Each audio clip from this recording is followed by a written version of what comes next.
This is the final Ballantine's True Music Series episode, and I get to end it off with the master himself, Kid Fonque. In this session, he'll be in the hot seat, and he'll be chatting to me, radio presenter, colleague, and friend, Nick Hamman. Today, I get to take you guys through his true music journey, find out what he enjoyed most about the series, and talk about the vital part he's played in South Africa's electronic music and club culture. Alan, I'm really happy that you asked me to do this, and I'm honored that you asked me to do this as well. I've been watching all the Stay True Music series with Ballantine's interviews that you've been doing, and I think what's cool and important about it is that it's a rare opportunity to document in long form stories about South African artists and creators, and I think you've done a fantastic job so far, and I hope that I can do an all right job interviewing you. I think you're going to smash it. So I was thinking about this because, I think you're sort of somebody you're a household name of the underground, right? And you're somebody who, as much as is a DJ and a producer, you're also a father and you're a husband, and you're somebody who music is 100% of your life in every way. So if you're not working, you're still involved in your passion. Sure. It's your entire being. And now you have one of the most popular Sunday shows on Radio Selective Styles, where you, every Sunday, give South Africa the latest and best in things that are going on in your world. But I think the original Selective Styles was back in the 70s with your father when he would put together mixtapes on a Sunday. 100%. Tell me about that. Tell me about those early days and the kind of music that he was into. Oh man, it was just so like, our household was just music, and it was just anything that my father felt. So I mean, if he was always trying to discover stuff. So I mean, there was no real internet. He was buying music magazines, and he comes from like that era of Woodstock and the hippie kind of generation. And he essentially looks like one. He's got a big beard and long hair, and it was just this. My first recollection of real something that touched me was Michael Jackson when he got Michael Jackson's album Thriller, and I was 6 or 7 at the time.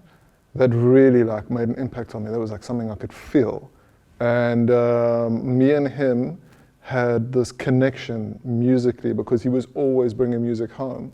And we landed up probably in my early teens going to CD Warehouse in Mutual Square in Rosebank. It was the biggest store that brought in imported CDs.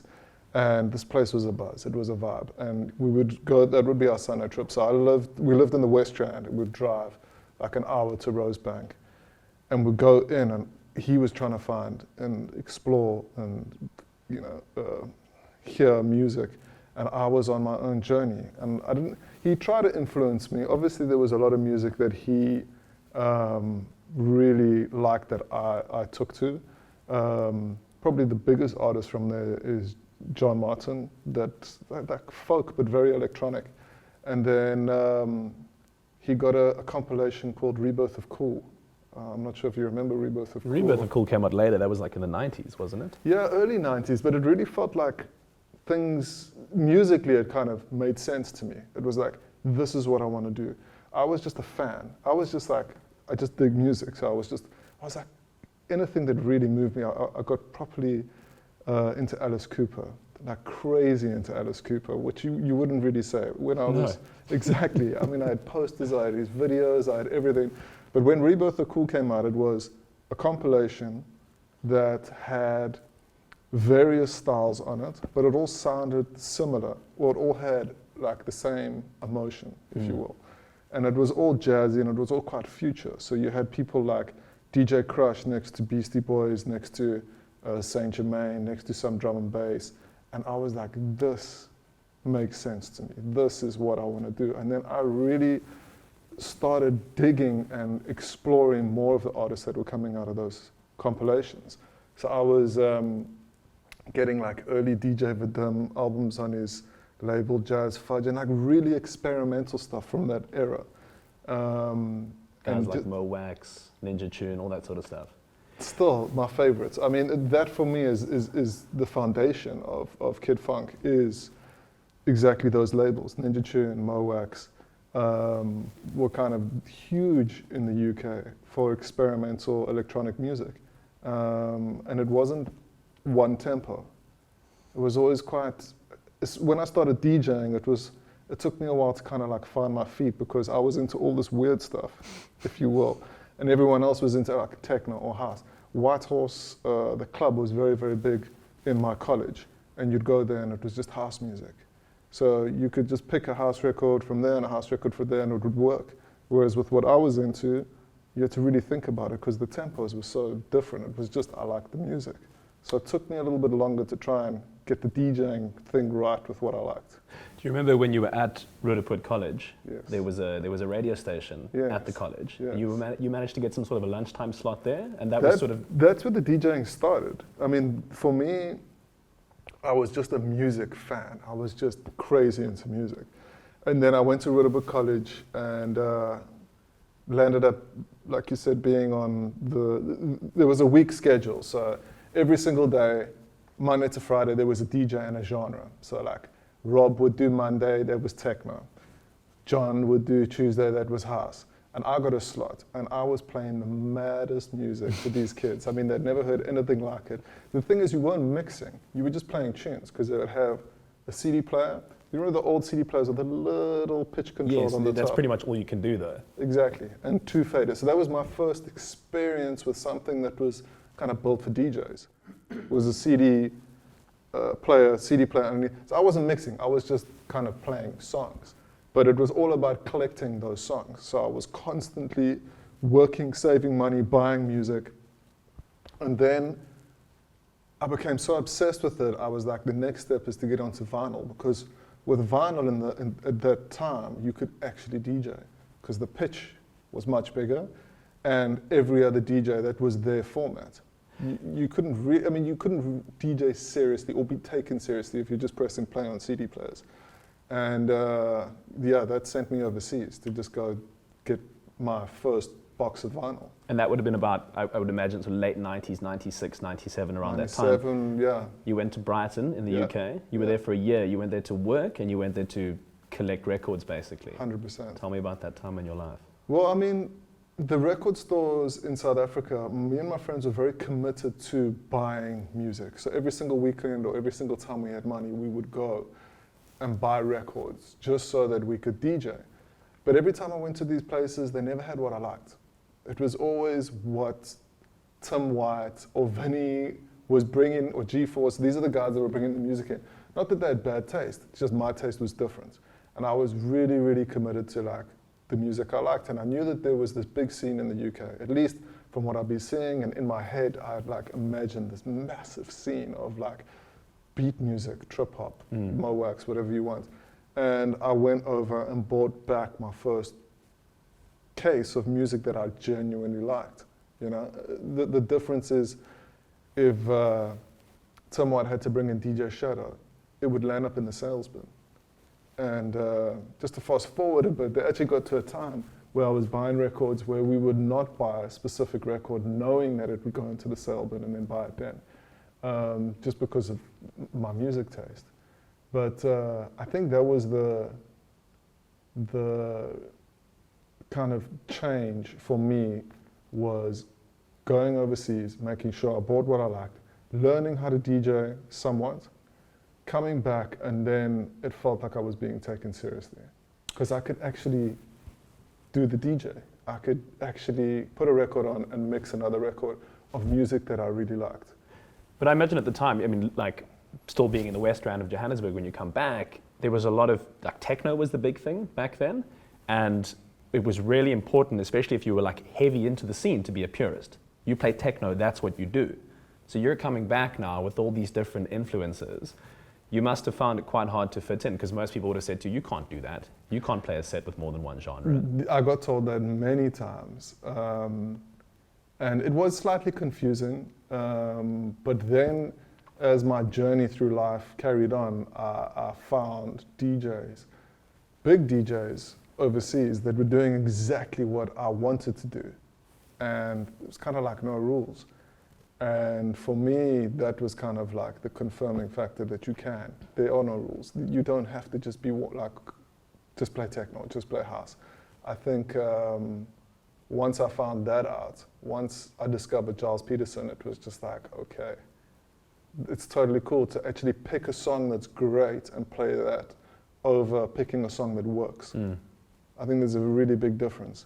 And that became my focus from there on. And fortunately, with the people that I surrounded myself with, it led to my first residency, 206, where it was the essential start for Kid Fonque to do what he wants. And we had a dance floor, and we had like a committed weekly DJ kind of setup that we would go and do exactly what we wanted to do and represent what we liked.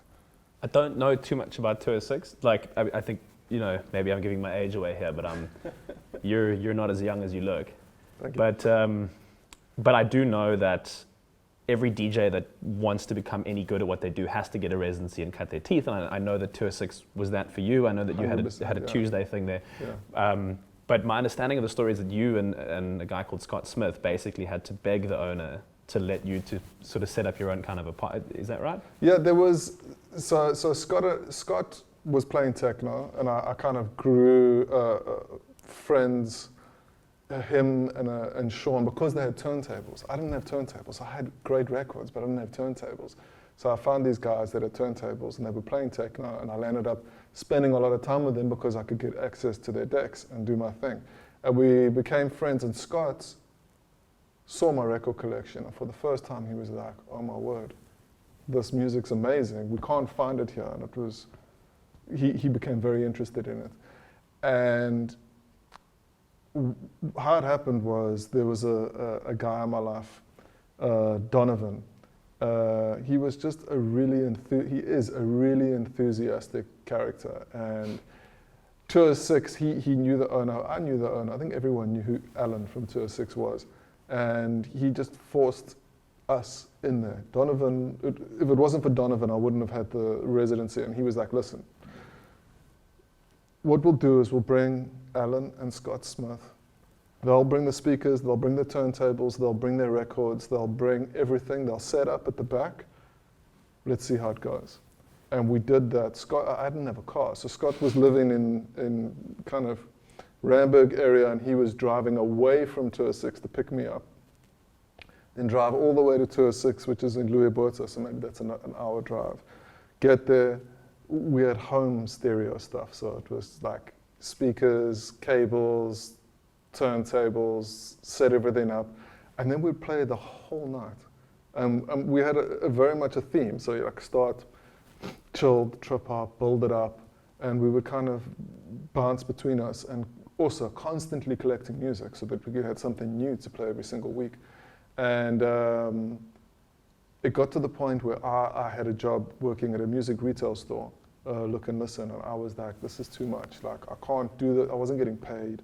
I can't do this DJing thing till like 4 in the morning and then come to work. And so maybe about 2 months into it, I said to the owner, listen, can we do this every second Tuesday? And he said to me, no, I'm going to get you nice sound. You're just going to have to bring your records and I'll pay you. And I was like, you can get paid to do what you love? This is insane. And that's what changed it for me. Then I was committed, and it was like 3-4 years of my life. Scott landed up moving on. And Troy Lilly, Troy's been a very big part of my life. He worked at Sugar Tracks, which was before Soul Candy. And he worked at the record section, selling records. And we became very good friends, and he landed up doing the residency with me for about 2 years. And we really, really connected musically because he was bringing in all the weird stuff because he was working at a record store and he was producing it. And we were essentially doing what we wanted. It was kind of the beginning of broken beats and new jazz. And we were really, really on top of that scene, really excited about it, and we would rep that. I mean, we were playing to, couldn't have been more than 50 people every Tuesday. But the fact is, it was a courtyard at the back of a club that held maybe 300 people inside. So we would get the people coming to have a smoke or a drink or whatever, and then we kind of created a community around what we were doing at the back. Do you think that younger DJs are losing out on not having as much of a culture of playing 3-4 hour sets? as was the case back in the day? To be honest, it's not something I really think about often. I think the scene has changed a lot. I think, I just, in my head, I think about so many different things, because back in those days, I wasn't in the commercial space at all. So all I had was my view, and it was about what I liked. But whereas I know a lot of the commercial guys here in the scene, just kind of they're in my space, very, very cool people, but it's definitely different how they come up to mine. Theirs is all about playing songs that work for a dance floor. Whereas for me, I come from the background of you break something and that's what makes you a DJ. And I don't think there's either a wrong or right. I just think it's what works for you. And I've come from that culture of trying to find or trying to get something amazing and play it for people for the first time. And that to me has always been what a DJ stands for. But like I said, probably in those days, there were DJs that had to play stuff that was playing on radio and get everyone revved up.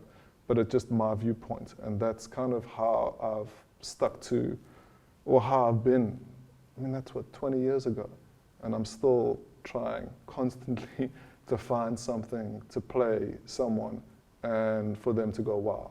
And I want to be the person that breaks it. And I think it's just a different mindset. I think it's a different type of DJ. And there are so many different types of DJs. But the longevity, the length of sets, I think it's very much my age group. I speak to Vinny, or I speak to Christos, or I speak to the guys who are kind of like a generation ahead of me, and more than happy to play 3-4 hour sets. Still, to this day. I mean, Vinny's over 50, if I'm not mistaken. He often says like 1 hour sets must fall. But I know so many DJs would play 5-6 hour, 1 hour sets over a weekend. And I get booked for them myself. But you don't really get to explore a DJ's knowledge or a DJ's expression in a way. And I think that's what a DJ should be through 1 hour. I think times have changed. They have. Indeed. But at the same time, you've remained uncompromised. And I think that that's a rare thing in today's world. And I would imagine, well, I don't know, because I'm not in your mind, but I would imagine for somebody like you, that has to be very, very close to who you are as a person, because we live in a world where it's very easy to be tempted to do things that you know are not necessarily in the best interest of what you think is right for you. And I wonder if you feel like that's still something you have to constantly challenge within yourself to make sure that you're doing Kid Fonque and not something that would maybe be a shortcut somewhere else. I think you've hit it on the head. It's a constant thing for me. And I think it's not a thing that I have to like wake up in the morning and I'm like, am I being true to me? It's just, it's an integrity thing. And I think my life has taken a journey that I wanted it to take, and it's not been easy for most of the part, but it's got me to where I am. And I mean, I still pinch myself that I have a radio show on national radio doing what I want. Not what I've been told, but doing what I want, which is very rare in this country, to be honest. Yeah.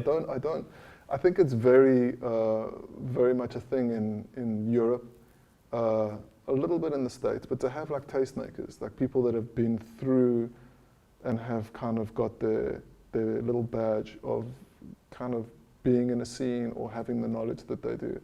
So for me, I can't sleep at night if something doesn't sit well with me. So I'll always go with what really fits. Do you know what I mean? And I think because I've been doing it for so long, if I do something that doesn't feel right, you can tell straight away. And I think the thing that comes up weekly is because I have a weekly radio show is I really like interviewing people on my show, and I really like bringing a kind of knowledge or a type of, like you're going to discover something and I'm going to show it to you on my show. But if I'm always asking, like, do I know someone well enough to bring them on my show? So I always find like sometimes there's pressure of like, you've got to have this guy on your show, you've got to have that guy. And if I don't resonate with their music, I generally don't have them on my show because you'll tell in 5 seconds flat that I actually don't know what I'm talking about. And I prefer to just keep things comfortable. And if I do know what I'm talking about, generally what comes out is a great show, which I'm happy with. And I haven't got to a position where I don't know what I'm not really keen on having someone on the show. But if I did, I'm telling you, it would fall on its ass. I wanted to ask you about your days at Soul Candy. Yes. Because I know, you know, we've spoken about all these different influences and genres being a big part of your life, but I mean, Soul Candy, the time that you were there, that's primarily a house label. I mean, that's like the South African house authority.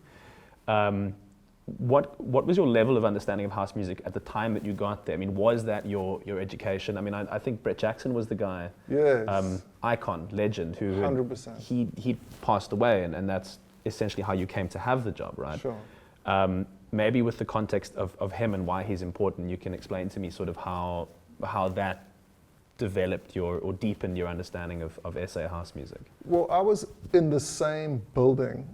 So I was sales manager, right, for what was called Boomerang Music, which was essentially the distribution house for Soul Candy, and then landed up becoming the distribution house for a lot of artists that wanted to go independent.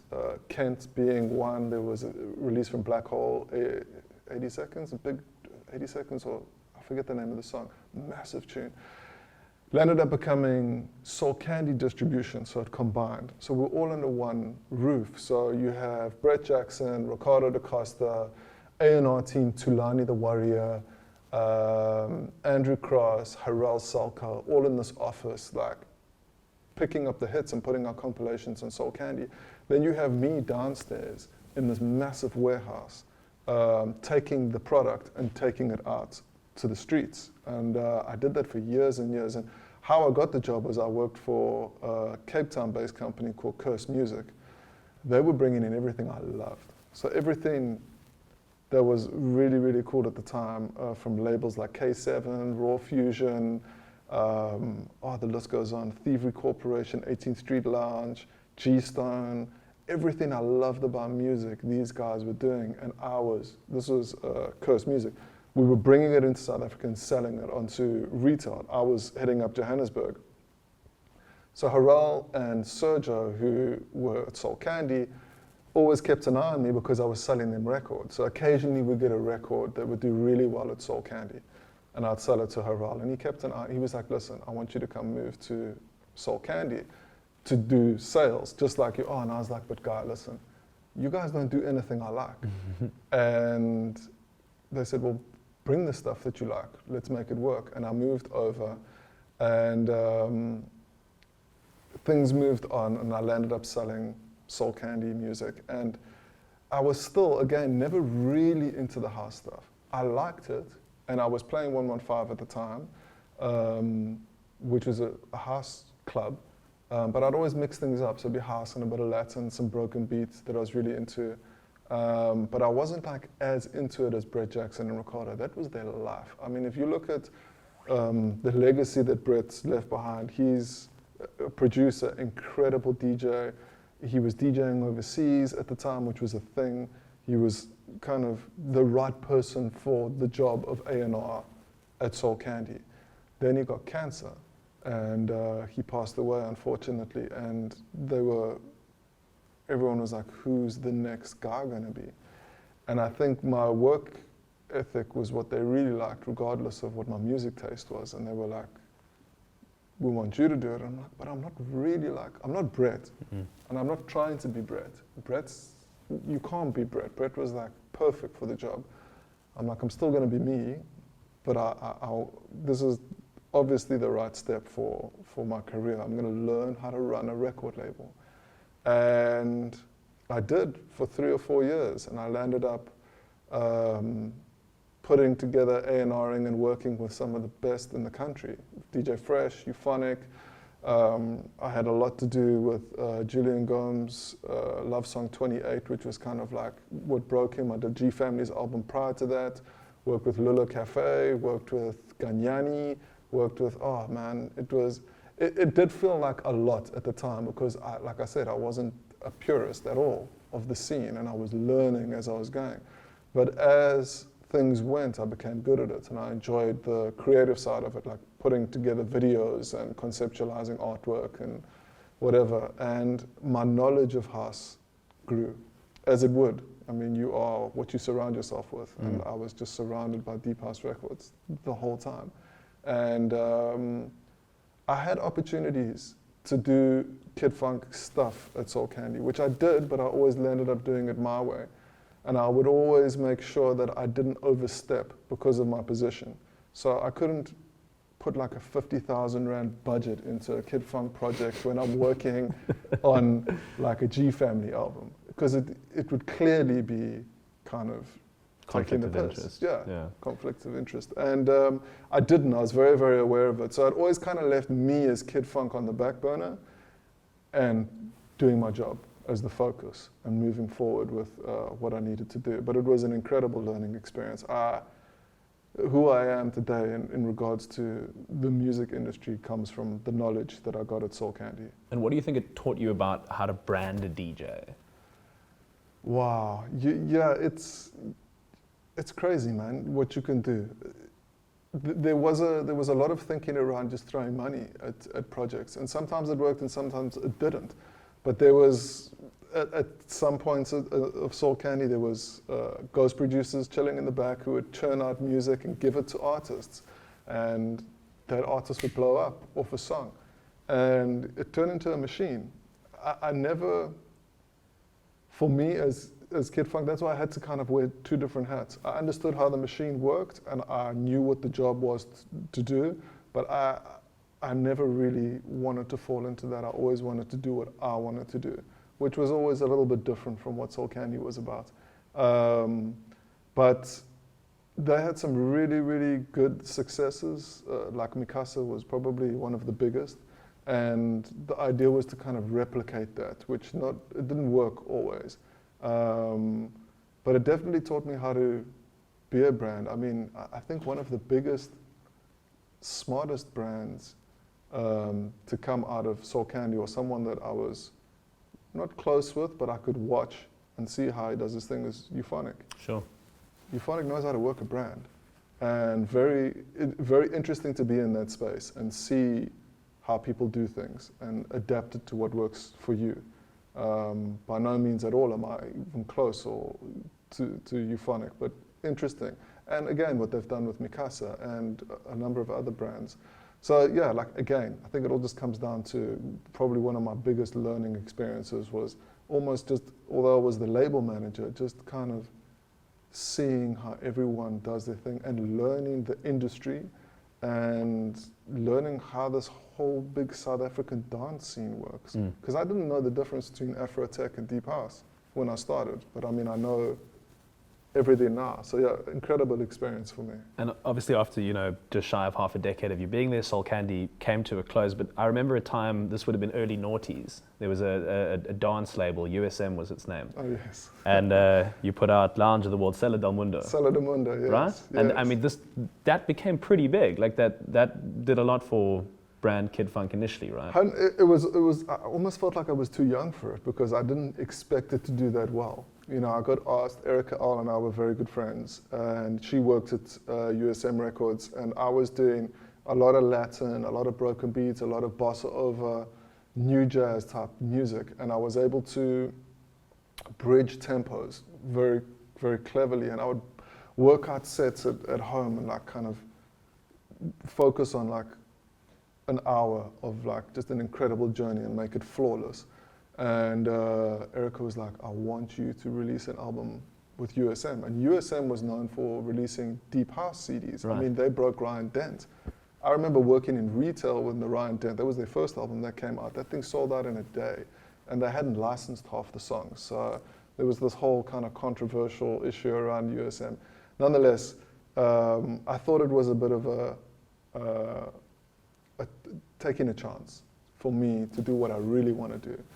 And I did, and to this day, I still get people like your Sella del Mundo albums on USM were like the best things I've ever heard in my life, and they were so different from anything that ever came out. But didn't it also complicate your life a little bit as well? Because I remember stories about you would go and you'd play at places like in the north of the country, and they'd be expecting a certain thing, and you'd come with your understanding of what you were doing, and then that kind of put you in a bit of a space where you had to carefully work out who you were as a brand, right? Yeah. As a sound. Yeah, I think there was a time where I was going home and saying to my wife, like, if this is what DJing is going to be like, I'm done.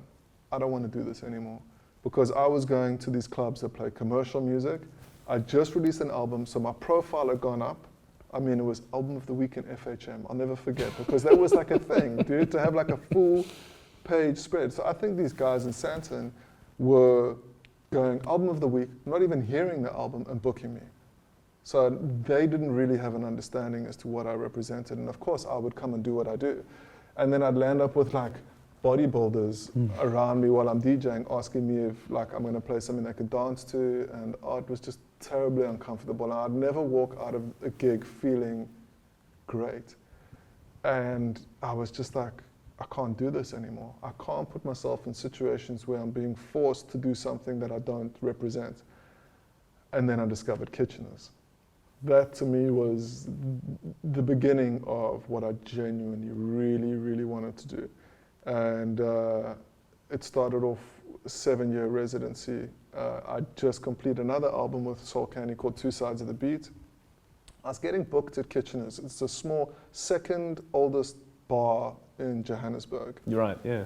And I was getting bookings to do what I wanted, but then I launched my album Two Sides of the Beat there, and we killed it. We did really, really well. People came for me to do what I wanted to do. And obviously in that space I could do an extended set, so I could do 5 hours and just go and do what I wanted to do, and start at 80 BPM and go on a journey. And people wanted to experience that. And once I discovered that that's what you could do in that space, I started a monthly residency, 7 years, I think last year.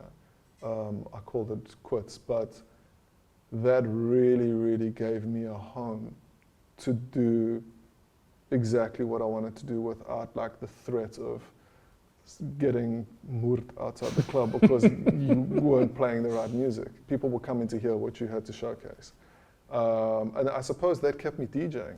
You know, if it wasn't for Kitcheners, I probably would have thrown in the towel a while ago. So yeah, for me, it's always just been about finding those spaces that you can express yourself properly. And to sort of just halfway through all of that, I mean, there was also the time you and Julian Gomes obviously had Stay True Sounds together. I mean, this was a project right after Soul Candy that you kind of opened up, and you were doing, I suppose, like electro soul music primarily. A lot of good stuff came out of that. I still have Stay True Sounds. It's my little baby. Julian and I had always discussed that we'd grown very fond of each other, working through his Love Song 28 project and working on G Family. And we always said we'd like to work with each other at some capacity, but obviously I couldn't because I was employed by Soul Candy. And then when Soul Candy moved on and I got retrenched, he was the first person I called. I was like, dude, this is our calling, like let's do this. And he agreed, and we opened up Stay True Sounds. And yeah, man, it was an absolute, still is an absolute journey. Like the main thing, it's incredible that, you know, when you put things out there, how things kind of come to you if it's the right decision.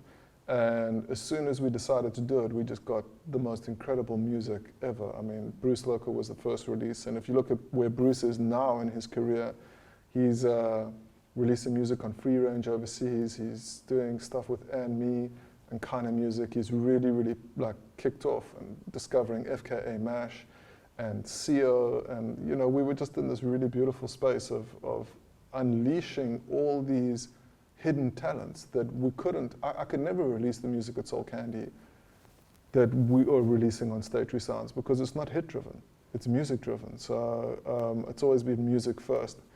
And Julian and I did this together for, I think, over a year.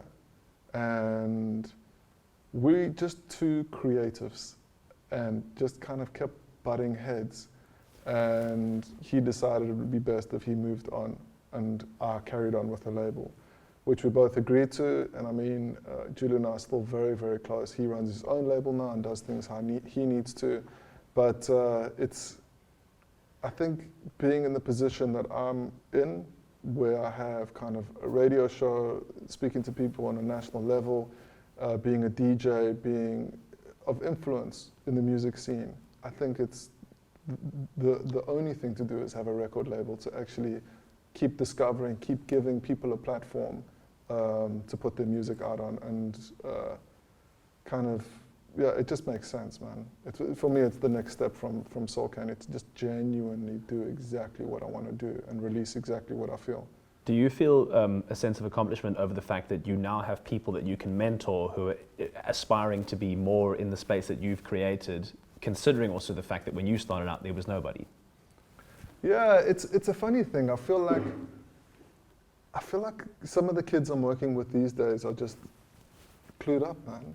Like, they're just so committed to what they're doing that they, like, when I started off, I was just a pothead, like, passionate about music. I mean, that's the truth.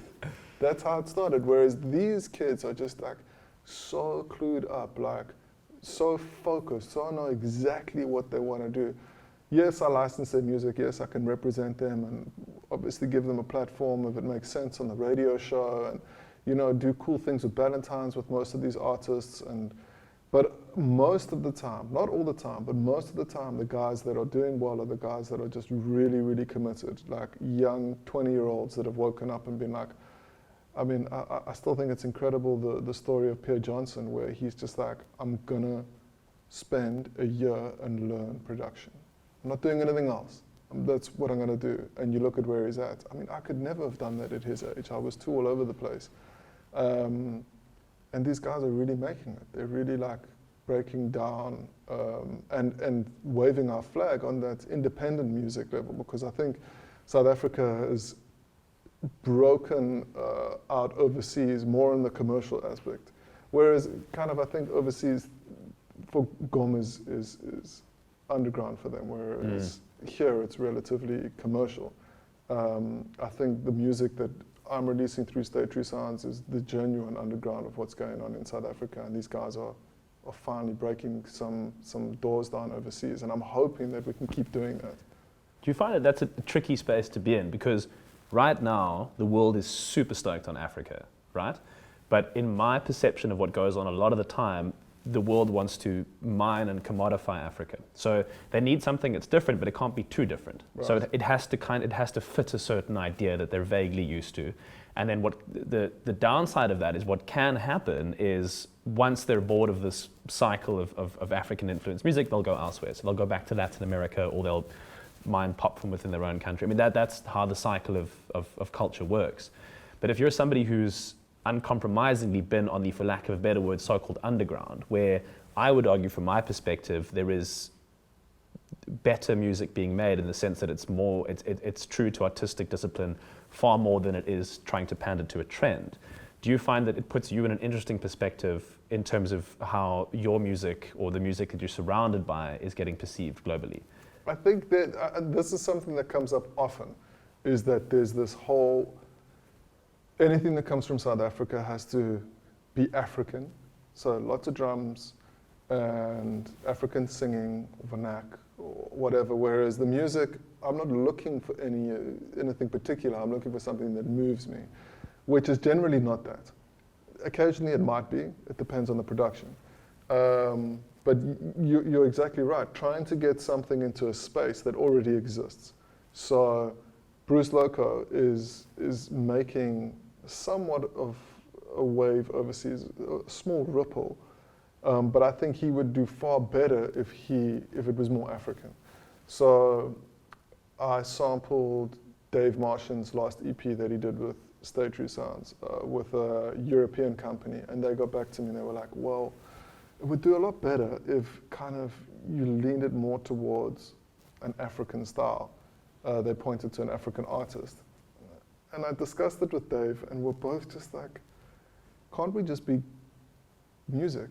can't we just be the same platform and as the rest of the world? Whereas you make it, those who come from your influences, and sometimes tribal drums and village people aren't your influences. So that's what you put out. But there is this huge expectation for success to come out of Africa must have those elements. So nothing's going to change on my side when it comes to licensing music, and it's a slow process. You know, the label's been open for less than 3 years. I still find that very, very young. And if I look at the labels that are doing well on a global scene in the underground space, they've been around for over 10 years. So I think it's about being consistent, and I think it's about just putting out what you feel. And at some point, something's got to give. You know what I mean? You've also got Reckless on that label as well with D Malice. Yeah, Reckless actually isn't signed to State Resigns. No, we signed that project to a UK label, R2. Reckless comes from a relationship that I have with a dear friend in the UK. His name is D Malice. He had a massive garage tune 5-6 years ago. It was kind of a refix of Gabriel, DJ Spen track, which kind of, he was the man. He was the dude overseas. And he discovered Afro house music that was coming out of South Africa. And I discovered him through a friend at Soul Candy, and we got to know each other and then hung out at Amsterdam dance events and became very, very close friends. And we'd always been trying to produce together. And we have a deep love for 90s hip hop and soul. And we decided to do a project called Reckless, RKLS. To be honest, I don't think it's popped or done. There's probably like 4 people in the world that really like it. But I quite like it. I think it's quite good. But it's something that we had to do. It was just in us. And you know, we got it pressed up on vinyl overseas. It landed up in some like best of lists in the States, which is really, really cool. I can't say it kind of shifted mountains or changed anything for me, but it was definitely just something that we had to put out. And I'm very proud of that project. It's got incredible MCs from the States. It's got Kev Brown, it's got a CEO on there, you know, just the beginning of these guys' careers as well. Mello B. Jones, Dave Martian. I'm super, super proud of that project. I mean, because you're going abroad at least once a year, right? And you're playing in the UK, and I know you do some stuff in Switzerland as well. And how do you find you're perceived there over, you know, on the other side of the world? I think it's growing. It's something you've got to constantly keep at. And I think production is the key. People are not going to have you over just a DJ. You know, everyone's a DJ. So I think if you really want to make an impact, you've got to produce. And I had some success with a tune that I produced by myself called Two Sides, which I took a massive sample. It wasn't even a sample, I just took Theo Parrish's interview from, he was chatting to some guys on this DVD in Germany called Slices. And I really resonated with what he's talking about. And he's essentially saying, like, you know, are you picking tunes to play next to each other? Because you're going to pick average tunes, or you're picking tunes because they're great. And that got picked up by a couple of my peers overseas. And that kind of helped me kind of with gigs and more familiar around my name. But I have my debut album, which I've finally finished putting together, and that comes out this Friday. But I used the PR company in the UK to send it out, and the feedback from the people that I grew up with, I mean, these are people that I would completely, Jazz Nova, Giles Peterson, Rainer Truby, like really the people that influenced me, and now they're giving me 5 out of 5 for my album, or, you know, superb album is just, like, I can die now. It's going to be very interesting to see how the record does in South Africa, because a lot of people associate me with Deep House, and it's not a Deep House record. It has Deep House on it, but it's It's a musical record. Mm. And I think the older generation really get that. You know, I bumped into DJ Christos last week at a movie preview, that Raven Resistance thing. And he had heard the album that morning. He had got the promo, and he came up to me and he's like, man, amazing album. Like, he really, really understood. And I think that comes, I'm assuming it comes with a little bit of age, because what I'm seeing is the youth just are kind of like one-dimensional. Mm. Just, it's got to be house. Give me Right. a house record, or it's got to be hip-hop. You can't have a bunch of your influences in one sound. And that's how I always grew up. I always grew up listening to, if you were a very big DJ and you released an album of what influenced you. You didn't just release an album of like 12 techno tunes. You know what I mean? So that kind of influence came through very much in putting the album together. So I'm interested to see how the record does locally, and to see if it kind of helps me a little bit more overseas, because I think I'd really like to, I know I'd really like to break through overseas. It's a myriad of influences, and it's quite cool because they flow really nicely within each other, but it's also quite unexpected because it's your own history. Mm. I mean, there's some songs on there that are straight up like Latin bossa, basically, just with a bit more electronic production underneath them. And as somebody who comes from the jazz background, like, that's really cool. And then there's amazing hip hop, and there is stuff that tends more to the housey kind of space, I suppose, within it. I really dug, it sort of opens up, and there's this, there's this, I don't know if it's a speech or if it's from an interview, but it's Zion talking. Yes. And he speaks about everything that you were just talking about now, basically like how it fits into the world, and the idea that it doesn't have to follow, and why should music fit into somebody else's idea of rules? It should be a personal expression, and I thought that was really 100%. beautiful. And that was so important for me to be the first song, because that kind of leads you into the album of like, this is not trying to be anything else but my experience. And I think that's also one of the things we discuss a lot on my radio show when it comes to artists, is like, there's two types of producers, and I've been on the side of both, or been involved somewhat. Is you get the producers that get into a studio and go, right, how are we gonna make money? So how are we gonna make a hit? So what is radio into at the moment? How do we work that, and how do we get into that pipeline? Then you get guys who go into a studio and think about nothing else but their experience and how you can put that out through your craft. And I was literally last week with someone who's very big in the radio space. Their music gets played a lot on radio.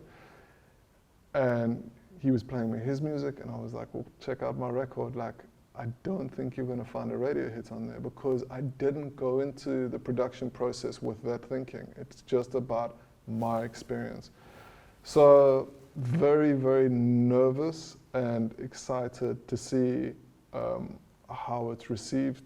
But at the end of the day, that's what art is. You just have to put out what you feel, and hopefully you can make an impact. And the interludes are beautiful as well. Sio, the singer, songwriter, poet. Sio smashed it, man. There's a couple of them that sort of just flow throughout the album. And I suppose those, did you give her topics to write about that you felt were important to express? How did that work? So the album has got so many styles and genres and tempos.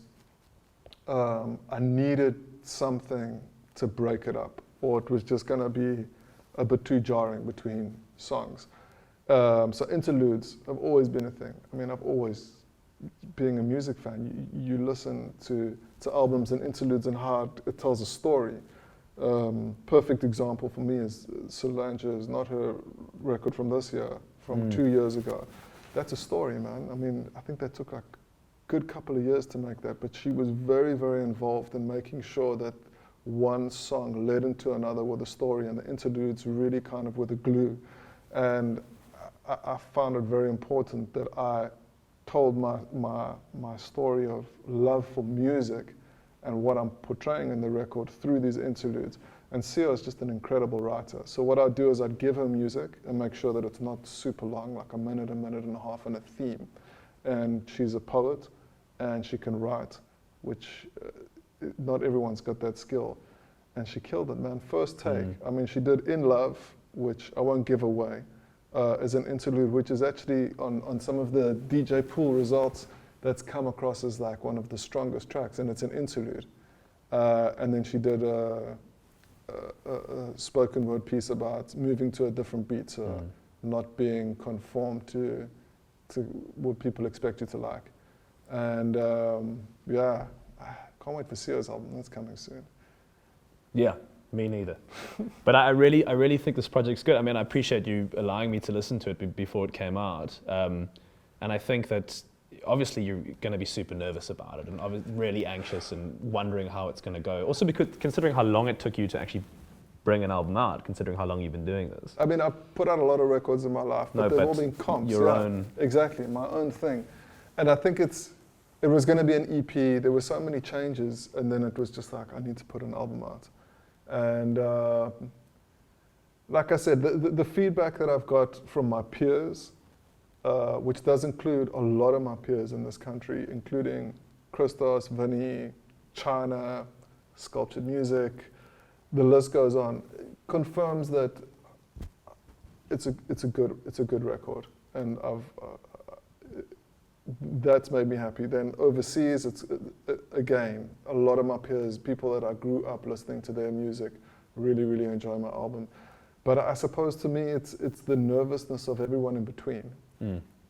So we're going to see how that kind of, and I sometimes think I shouldn't really care, but I suppose I do. You know, I mean, it's impossible not to care at all. Yeah, I want to be able to represent what I do, and I want to be able to change people's perceptions, and I think that's what this record is. It's a brave record, and especially in the South African dance scene, because I've put out dance records for, I don't know, 15 years. I've been at the forefront of putting other people's music out, and this is so not that. So I know what people will expect, and I know what I've put out. So there is that kind of nervousness as to it is very different to what people consume, but I'm hoping that can change people's perceptions and maybe allow people to be a little bit more open to lots of music. To sort of break the fourth wall down a little bit. So obviously before we had this chat, I checked out a lot of the other Ballantine State True Music Series interviews that you've done. Yeah. And for me, what was cool about it is that there's not a hell of a lot of long-form documentation of people's careers, South African artists' careers, who have incredible stories to tell. And I enjoyed that because, you know, one day when we're all said and done, this will be something we can look back on as like an archive, as a place to look at how people thought about things and where they were coming from and what they were about. And I'd sort of wondered what your experience of doing this has been like. It's been incredible, man. I mean, this is something that I really brought to my radio show, except you weren't seeing it. So it was very much like a audio experience. So every single week you would tune in and you'd be able to learn someone's story, someone's hardships possibly, and be inspired, and then followed by music. Whereas this was taking you to an environment where these people function, and these people make money, and these people kind of execute their craft. So having discussions with people that have not had a lot of documentation, who I believe and I know will be very big in the future, is important to me, and have these documented and filmed where I'm talking to someone like Pierre Johnson or FK Amash or Cat LeCat, who I'm telling you now in 5 years' time are going to be household names. And like I got in there first and was able to, in a way, inspire some people through their stories. I know it's not been easy for some of these guys, but they're very dedicated to their craft, and they're very dedicated to showcasing and doing what they need to do to make themselves fulfilled. And I want to be able to tell those stories. So it's been an incredible platform for me to share people's stories, and more than that, just share what they do. It's becoming quite a big thing, obviously, with Boiler Room on a global scale, but a big thing in South Africa to be able to put on someone's DJ set and watch the whole thing. And this comes with that. It gets to showcase people's talents. I mean, there's Hit Refresh DSTV channel, which is DJs every single Friday. and that trends like within the top 3, just out of guys in a room with a camera DJing, and this is kind of like, excuse me, a little bit more, it's that with the backbone, with the story, with this is where I come from, these are my influences, this is why I do it. And it was a really nice balance of having the guys that are coming up and then talking to people that have been in it forever. So the discussion I had with Vinny was probably one of my favorites, because I got Vinny to tell stories that I'd never heard before, which I'm sure a lot of people have never heard before, you know. Stories of how he came up from Pretoria, going to the clubs in Johannesburg and being scared. And so it was a really nice balance, and I think inspiring for a lot of people in this country that want to get into this game. They've got to realize and see for themselves that these guys are not all glitzy and glammy. They're coming from the same place. They're just dedicated. And hopefully these interviews and these podcasts and these videos that we've put together can inspire a generation moving forward. Yeah, because, you know, as much as we're friends, I have an incredible amount of respect for what you've done. And I know, working in this industry, how difficult it is a lot of the time to do something uncompromisingly. It genuinely is. There's 1,000 reasons not to, but there's the reward at the end of it that I get to see through a career like yours is obviously something that makes it all worthwhile. So that's why it was fantastic for me to be able to, we speak a lot, but to be able to kind of sort of map out your whole career and get your understanding of why you've done what you've done has been a personal indulgence, but one I think as well that will mean a lot to a lot of people. You were the right person to do it, man. I was, Thank you very much. Thank you, Nick. It's a pleasure. Do we shake hands, or that can look bad? Do we shake hands? What do we do? Ah, no. We don't. Oh, we cheers. Of course. Ballantines. So let me tell you the power of this music. It's what I live for. It's a connection. It's positive energy. Ready for the ride? I'll see you in the queue. This sound is worth fighting for. We hear you, people. We're standing up for true music. Not for persons under the age of 18. Enjoy responsibly.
poisonous, poisonous delusions.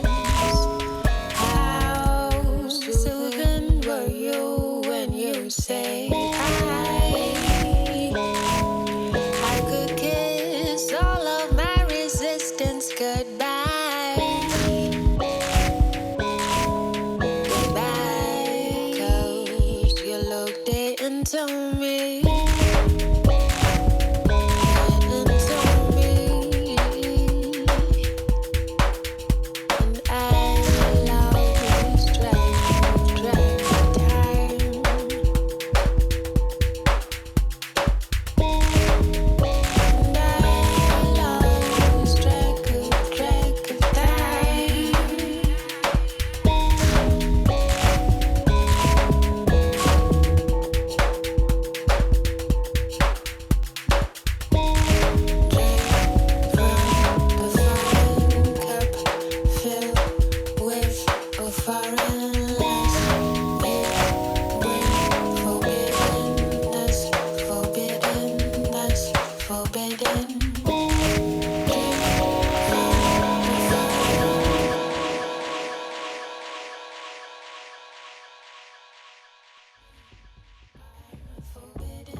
Forbidden, forbidden, drink from the foreign cup filled with a foreign lust. You bring forbiddenness, forbiddenness, forbidden. Drink from the foreign cup, bring forth a foreign lust. We are forbidden, forbidden, forbidden.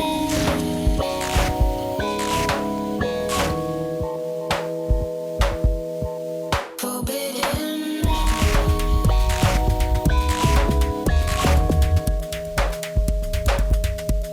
Forbidden.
said together, where all stereotypes can be broken.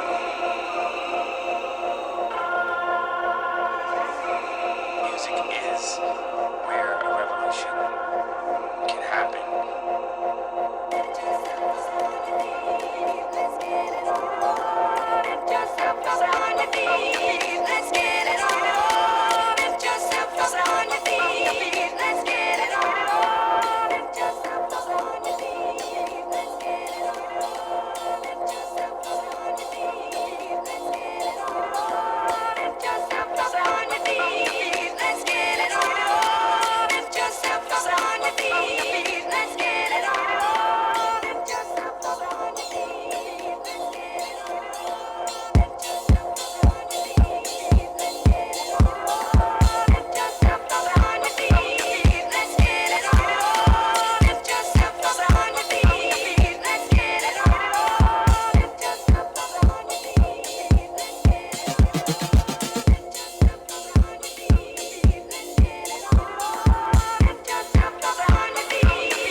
we need to get to a place where we're undefined, where music is just music and it's not even about the genre, it's just about the feeling and just creating what feels good to you, you know. And I think that's what, especially youth coming up right now, the bedroom producers who are making great music, don't get caught up in what people tell you they think you should be making.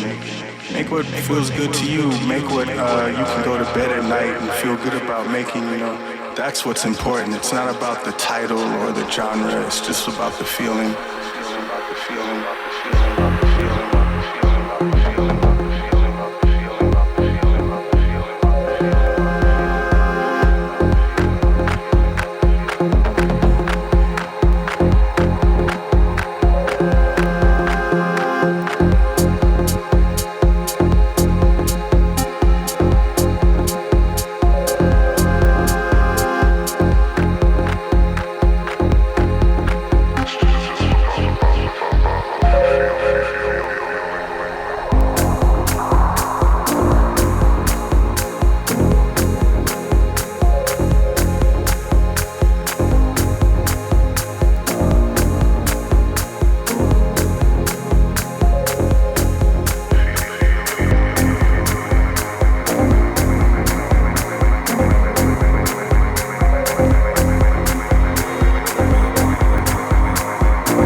Bye.